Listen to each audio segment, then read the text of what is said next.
अस्सलाम वालेकुम। मैं ज़ेबा नाज एहसान नाज प्रोग्राम के साथ हाज़िर खिदमत हूँ। आज हम एहसान नाज साहब से ये पूछेंगे कि महंगाई कंट्रोल करने वाली जो तंजीमें हैं वो महंगाई को किस तरीके से काबू करेंगी, क्योंकि महंगाई का आलम ये है कि आज 6वां रोज़ा है और 6ठे रोज़े में महंगाई आसमान को छू रही है। इस हवाले से आज हम पूछते हैं कि क्या आप इसको किस सिनेरियो में देखते हैं। जी सर, अस्सलाम वालेकुम सर। वालेकुम।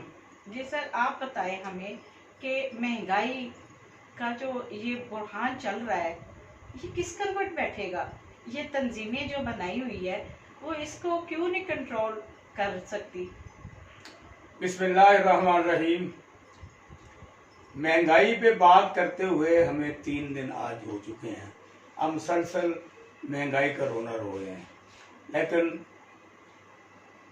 अजब रंग है, निराली हुकूमत है कि किसी को इसकी बात समझ में नहीं आती भी क्या किया जाए, किस तरीके से ये महंगाई का जिन काबू किया जाएगा। आज मैं अपने तजर्बे की रोशनी में कुछ बातें अर्ज करना चाहता हूँ।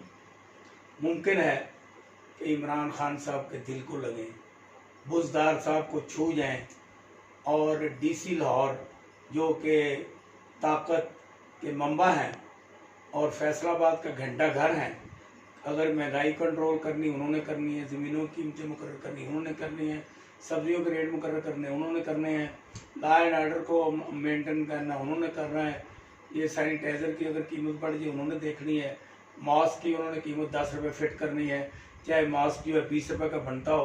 तो बाकी बातें ये हैं कि ये सारी मामला क्योंकि हल करने के लिए मैं आज अपना एक प्रोग्राम दे रहा हूँ। आप देखें इसमें कितना वज़न है, और अगर आपका दिल चाहे आप दूसरे लोगों से भी ये बात कर सकते हैं कि एहसान नाज ने कह दिया। नंबर 1, अगर इस तरह हो जाए कि पूरे पाकिस्तान के तमाम इलाकों में, वो सिंध हो, वो बलूचिस्तान हो, वो खैबर पख्तूनख्वा, वो पंजाब हो, पंजाब के या इन तमाम सूबों के बड़े शहर हों या छोटे शहर हो या देहात हो, वहां पर कीमतें मुकर्रर की जाएं और कीमतें मुकर्रर करने के बाद ये जिम्मेदारी DC Lahore, DC Peshawar, DC Quetta, DC Islamabad, DC Karachi और तमाम बड़े शहरों पे ये जिम्मेदारी लगा दी जाए कि जिसके जिले में ये अशियाए खुर्दोनोश ज्यादा कीमत पर बेची जाएंगी उस जिले का वो डीसी नहीं रहेगा, अपने घर चला जाएगा और को सजा दी जाएगी। ये कानून आसान सा बनाएगा कौन? ये कानून तो आज तक पाकिस्तान का निज़ाम तो सीधा इस तरीके से हो नहीं सका। अगर इस कानून को अगर अमली पैजामा पहनाया जाए तो हो सकता है कि इस कानून की पैरवी करते वक्त इस कानून को सीधा किया जा सके। बात यह है कि कानून पहले भी मौजूद हैं, नाफिज नहीं किए जाते जी, उनको बरवकत तरीके से जो है ना अमल नहीं किया जाता जी। मैंने जो गुजारिश की है ये कोई अचंभे वाली बात नहीं है, ये हुकूमत के हाथ की बात है। और क्योंकि हर बंदा जो कि आला ओहदे पे अपने आप को फैज रखना चाहता है जी, तो ये जिम्मेदारी कबूल करे। बिल्कुल बिल्कुल ऐसे देखो ना, अगर वो जिम्मेदारी कबूल करेगा तो मुझे अल्लाह ताला से ये बड़ी तवक्को है और मैं बड़ा पुरुमीद हूँ कि उसके तमाम एसी, उसके तमाम मजिस्ट्रेट, उसकी तमाम मार्केट कमेटियाँ और जितने भी प्राइस कंट्रोल कमेटी वाले लोग हैं वो सब अपने दायरा कार में आएंगे और पाकिस्तान में महंगाई का खात्मा होगा। अच्छा, दूसरे नंबर पे भी ले लिया जाए कि जराइम बहुत हो रहे हैं जी, डाके पड़ रहे हैं, चोरियां हो रही हैं, कत्ल हो रहे हैं, मुख्तलिफ जुए खेले जा रहे हैं, घर घर रंडी खाने बने हुए हैं।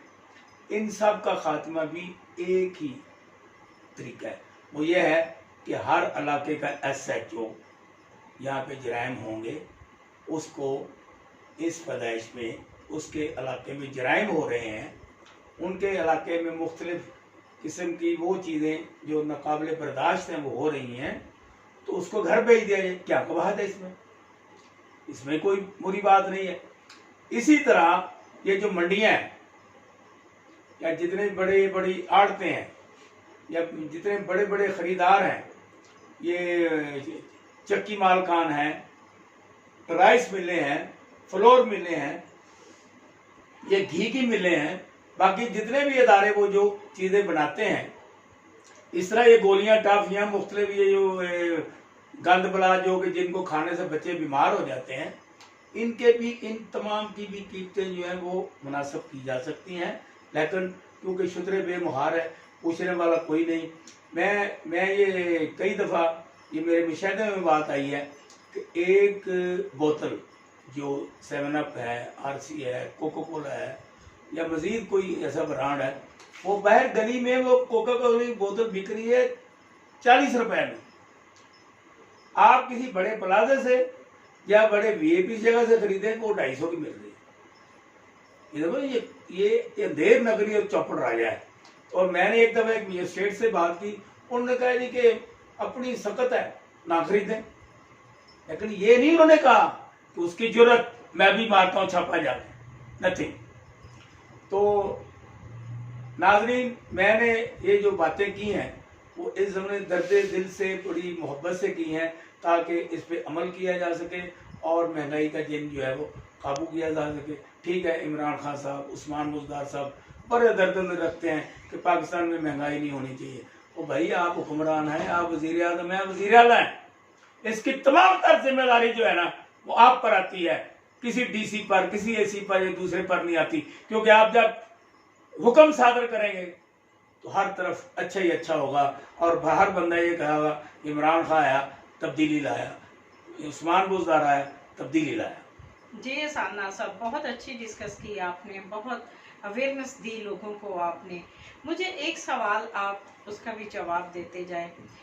ये चोरों की नानी को निकाला गया, उसके भेद खुले गए, ये क्या पहले इल्म नहीं था कि ये कौन सी जगह से ये फरदौस आशिक अवान साहिबा आई थी और किस तरीके से फिर इनको एक इतना बड़ा ओहदा दे के बैठाया गया और फिर इतना ट्रस्ट किया गया और फिर एकदम वो लिफाफे खुल गए और भेद सामने आ गए। इस बारे में आप क्या कहते हैं? बड़ा गुड क्वेश्चन है। मोहतरमा फरदौस आशिक अवान साहबा हमारे 30 साल से जानने वाली हैं। उन्होंने जो शुबा मेडिसिन में डॉक्टरी की, यहाँ प्रैक्टिस भी की, हाउस जॉब भी की, उस वक्त से हम जानते हैं। और उनकी क्योंकि उनकी लॉबिंग का जो तरीका है ना वो बड़ा ही अजीब तरीका वारदात है। अब देखो ना, पीपल पार्टी की वो रही, मुशर्रफ की वो रही, बिल्कुल, और अब आके वो PTI बन गई। देखो कैसा कॉमन चीज है जी। तो कुछ ना कुछ तो उनमें है ना जी, जिसकी बुनियाद पर वो ऐसे बड़े ओहदे पे आ जाते हैं। बिल्कुल। रही बात आपने जो कहा तजब है कि ये ऐसे, क्योंकि ये लॉबिंग होती है, ये बड़े बड़े पैसे लगते हैं, इस पर बड़ी बड़ी दावतें की जाती हैं, बड़ी बड़ी मुठ्ठे गर्म की जाती हैं, जिसकी बुनियाद पर बंदा इस जगह पहुंचा है।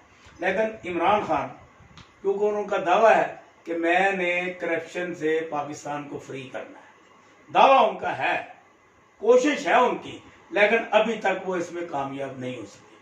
क्योंकि पहले एक मेडिसिन का मसला बना था कि मेडिसिन की कीमतें 300 गुना बढ़ गई थी, तो उन्होंने उस वजीर को, जो वजीर थे, उनको उठाया और उनको अपना जनरल सेक्रेटरी बना लिया जी।